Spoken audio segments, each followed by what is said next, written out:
Hi everyone. This is Kisley with me, and Kisley is a great guy in the security field, and we're going to be having a conversation with him. And right now, I am at Heroes Hotel in Delhi, and it's cold outside, but we'll have fun. Thank you. And she helped us taking the opening shot. And thank you very much, Vasundhara. When I put you on YouTube, I'm going to put you over there. Thank you. Okay, Kisley, let's talk about cybersecurity on a cold day like this. There's a lot of work which you have done, a lot of work which you are doing right now, and tell us about what you are doing very briefly about the cyber helpline and cyber army. Sir, my focus is to make the cyber security and cyber crime helpline to the common public. Because we are few people who are working in this field, and we don't think about the common public generally. Common public are facing lots of cyber crimes these days, and police are unable to help them just because of the training, because of their efficiency in technical field. लेकिन अपना जब हम बोलते हैं कि वे police are unable to help, police तो बोलती है हम हेल्प करते हैं. सर, पुलिस बोलती है, लेकिन मैं इस समय 4-5 स्टेट के साइबर सेल को सपोर्ट कर रहा हूँ टेक्निकली. ओके. एंड मैंने फेस किया है कि पुलिस को बहुत सारी चीज़ों के बारे में नॉलेज नहीं है. बेसिकली जैसे TAT of servers, turn around time. और अगर जस्ट सपोज कि फेसबुक पे एक क्राइम होता है, उसका एक टर्न अराउंड टाइम है कि 90 डेज के अंदर ही फेसबुक आपको डाटा प्रोवाइड कर सकता है. ओके. एंड हमारी पुलिस उनसे 2 साल बाद डाटा डिमांड करती है. क्या फेसबुक प्रोवाइड कर सकता है? तो इन सारी चीज़ों में हमारी नीड होती है पुलिस को भी. एंड अगर वो केस इंस्टेंटेनियसली सॉल्व नहीं किया जाता है तो फिर कोर्ट में एविडेंस सबमिट नहीं किया जा सकता. तो what ever you do when you help the police, so is that accepted as evidence in the court? Sir, I don't sign any document. So we just support police technically. Okay. कौन से server को contact करना है, किस तरीके से contact करना है, उनको डॉक्यूमेंटेशन किस तरीके से लिख के सेंड करना है, एंड देन आफ्टर उनसे जो डिटेल्स आई हैं वो एज ए एविडेंस कोर्ट में कैसे सबमिट होगा. Okay okay. Because this is one point I remember. कुछ लोगों ने इसके बारे में बहुत मतलब had said a lot of things about this, raising doubts about your work, and how do you work, and you are doing extra police work और something like that. Yes sir. Right.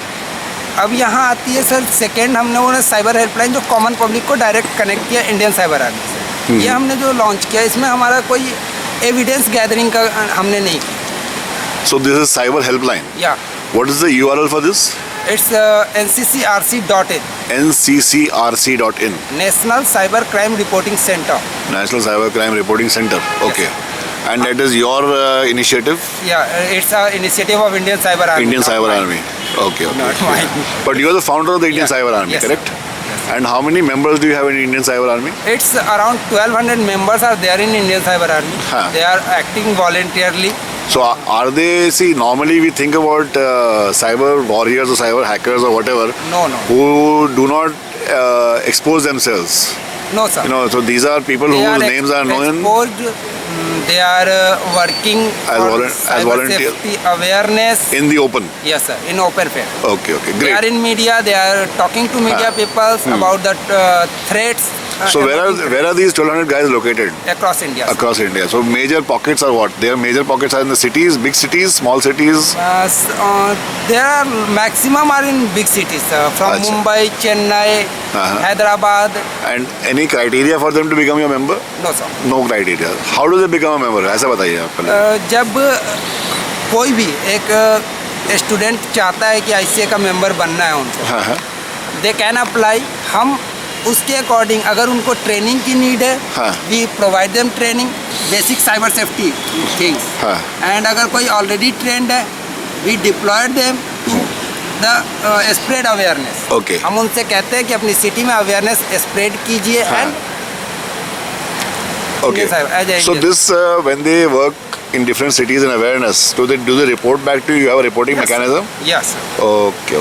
We Great. get details कि हाँ. उन्होंने कितने schools, colleges में कितने students को हाँ, तो aware ये किया. statistics कहीं पे are they available somewhere?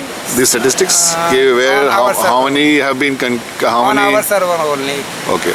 Till date. Publicly?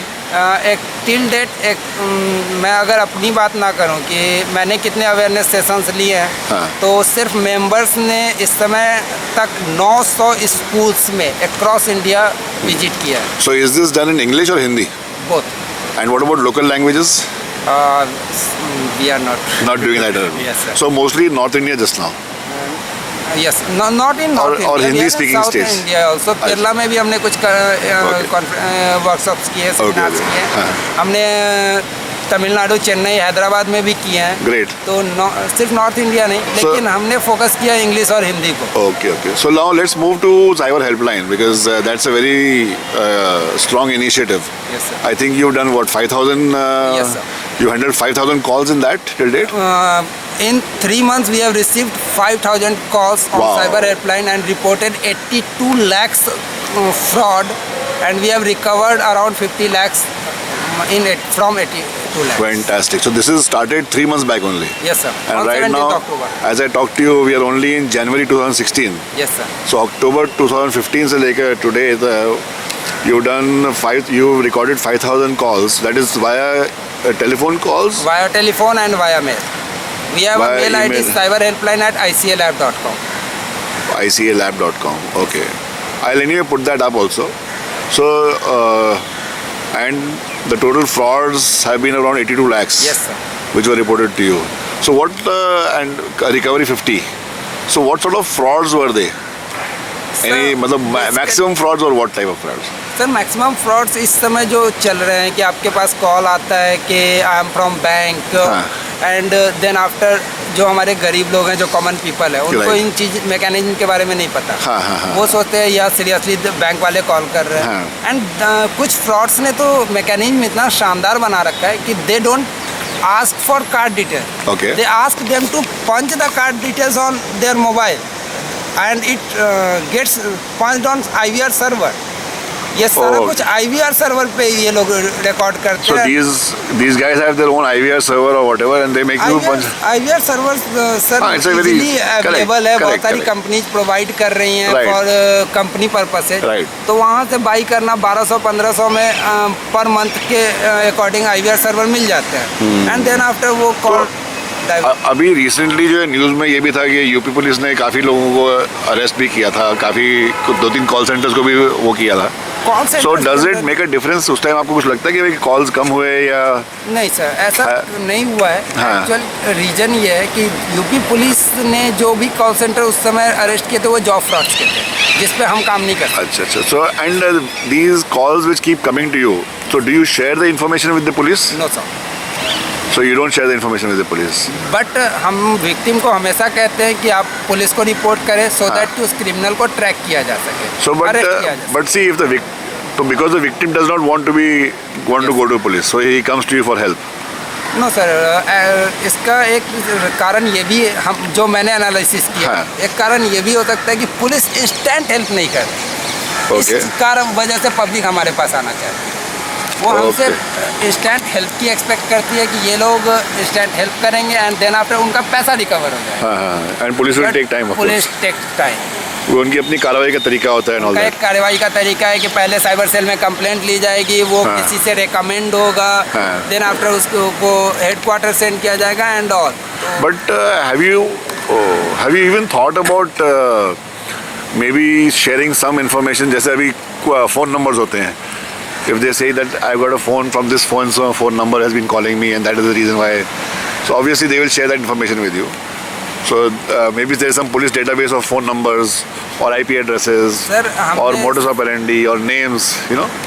Sir हमने इसका पूरा एक डेटाबेस बना रखा है. और हमने फ्यूचर में इस चीज़ को इम्प्लीमेंट करने की सोची कि एक रिपोर्टिंग हम लोकल स्टेट पुलिस को उनके स्टेट के जितने भी केसेज हैं उसको फॉरवर्ड करें for the database creation. Okay. But इसमें कुछ चैलेंजेज हैं. इसमें चैलेंजेज ये हैं कि लीगली हम ऐसा नहीं कर सकते. राइट. कि हम पुलिस को इंस्ट्रक्शन नहीं दे सकते। नहीं, obviously no, you are not giving instruction. मेरा लेकिन मतलब हाँ, हम एक रिकमेंडेशंस लेटर सेंड कर सकते हैं जो अकॉर्डिंग टू लॉ है कि सर ये क्रिमिनल्स की लिस्ट है, you can take action and all.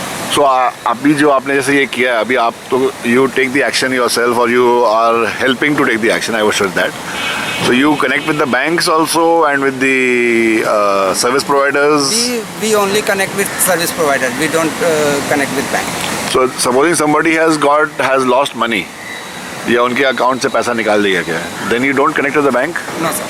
Actually इसमें थोड़ा सा टेक्निकल समझने की जरूरत है। कभी भी जो पैसा निकाला जाता है वो पैसा पेमेंट गेटवे के थ्रू मीडिएट होता है। Okay. ना अगर कोई बैंक भी पैसा प्रोसीड कर रहा है means he have their own payment gateway, जैसे आईसीआईसीआई के पास भी इस समय अपना पेमेंट गेटवे है, यस बैंक प्रोवाइड कर रहा है, एक्सिस बैंक का अपना पेमेंट गेटवे है। हाँ। तो अगर पेमेंट गेटवे है तो पेमेंट गेटवे के पास एक आरबीआई गाइडलाइंस जो कि जनवरी 2014 में आया था कि अगर आपके पास कोई फ्रॉड रिपोर्ट होता है तो you have to refund that money to the source account. Right. कोई मीडिएटर उसमें इन्वॉल्व नहीं होगा, जहाँ से पैसा निकला वहाँ आपको वापस करना है, ये आरबीआई गाइडलाइंस का है। Okay.